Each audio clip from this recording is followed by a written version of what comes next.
English में बेहतर number चाहिए। क्यों? 2 मिनट में मैं बताता हूं कि आप कैसे 80%, 90% केवल इंग्लिश में ला सकते हो, यानी 80-90 नंबर।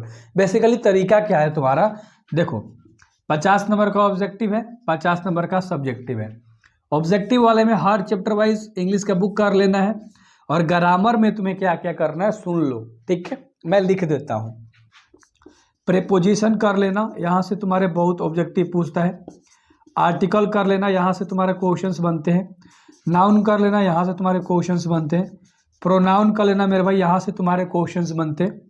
ठीक है, ये सारी चीजें करते हो ना भाई, बिल्कुल मजा आएगा आपको। प्रीपोजिशन से ही तुम्हारे बहुत सारे 8 से 10 नंबर तुम्हारे बन जाएंगे ग्रामर में। आर्टिकल से 5 से 6 नंबर बन जाएंगे। नाउन से 2 से 3 नंबर बनता है। प्रोनाउन से 1 से 3 नंबर तक सवाल बन जाता है तुम्हारा। कोई दिक्कत वाली बात नहीं है भाई। उसके बाद टेंस ले भी तुम्हारे कुछ ऑब्जेक्टिव्स आते हैं। वॉइस ले आता है, एक्टिव से पैसिव में चेंज करके ऑप्शन देगा भाई, तो वॉइस वाला भी तुम्हें मारना होगा।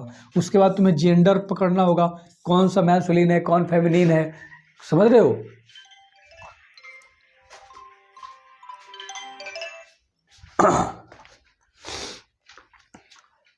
तो इस तरह से चीजें करनी है। उसके बाद तुम्हें एंटोनिम्स कर लेने हैं। एंटोनिम्स मतलब अपोजिट वर्ड कर लेना है। उसके बाद तुम्हें साइनोनिम्स कर लेना है। उसके बाद करेक्ट स्पेल्ड, यानी गलत गलत वर्ड बनी दिया रहेगा, ऑप्शन में सही वर्ड बनी दिया रहेगा, वो तुम्हें कर लेना है। उसके बाद वर्ब के फॉर्म, सारे ऑब्जेक्टिव करने हैं। वर्ब के फॉर्म देगा टेंस के अकॉर्डिंग, ट्रांसलेट के अकॉर्डिंग, और तुम्हें बताना है ईडी लगेगा, ईएस लगेगा, क्या लगेगा, मतलब V1 V2 V3 V5 क्या लगेगा। वो सारा ऑब्जेक्टिव मैं करा चुका हूँ ऑलरेडी। बहुत सारी चीज़ें करा चुका हूँ इंग्लिश में, हिंदी में सारा खत्म कर चुका हूँ भाई, और करा रहा हूँ भाई, ठीक है? अगर नंबर चाहिए ना भाई जुड़ जाओ।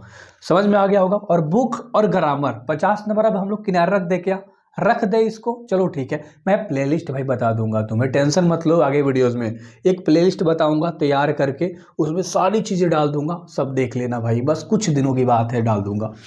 अब हम लोग सब्जेक्टिव की बात करते हैं। सब्जेक्टिव में भाई हमारा कैसा नंबर आएगा यार, बहुत मदद करता हूं मैं। देखो 8 नंबर का तुम्हारा ऐसे 6 गो रहेगा। किसी एक पर आपको लिखना होगा, कोरोना पे दे दिया मान लो, दीपावली पे दे दिया मान लो, समझ रहे हो, दशहरा पे मान लो दे दिया, पोल्यूशन पे दे दिया तुम्हारा, ठीक है, इलेक्ट्रिसिटी पे दे दिया तुम्हारा, अनएम्प्लॉयमेंट पे दे दिया तुम्हारा। मान लो 6-7 ऑप्शन आ गए, किसी एक पे लिखना है, 8 नंबर तुम्हारा बन जाएगा। उसके बाद तुम्हारा 4-4 नंबर का समरी, प्रोज लिखोगे समरी, ध्यान से सुनो, 4 गो चैप्टर के नाम दे देगा, कोनो 4 गो चैप्टर है, और एगो बनाना होगा। पोएट्री में कोनो 4 गो चैप्टर, कोनो एगो पर लिखना होगा। 8 नंबर यहाँ से बन गए, 4-4 8 नंबर, 8-8 तुम्हारे कितना हो गए, 8-8 तुम्हारे कितना होगा, 16 नंबर। अब ध्यान से देखो, अगर एप्लीकेशन देता है तो देता है, वरना नहीं देता, 4 से 5 नंबर का नहीं देगा, चलो मान लो। इसके बदले तुम्हारा ट्रांसलेट देगा। टेंस पढ़े हो 5 नंबर बना सकते हो, कितने, 5 नंबर, चलो ठीक है, 5 नंबर जोड़ दिया भाई। अब ध्यान से देखो, 8-8 16 5 कितने हो गए, 21 नंबर के हो गए। 25 नंबर के क्वेश्चन आंसर देगा, 25 से 30 नंबर के तुम्हारे क्वेश्चन आंसर देगा। रहा 5 नंबर का सवाल, कितना नंबर का बचा, 5 नंबर का सवाल बचा तुम्हारा। तो मैं 5 मिनट बताता हूं कि तुम कैसे लिख सकते हो।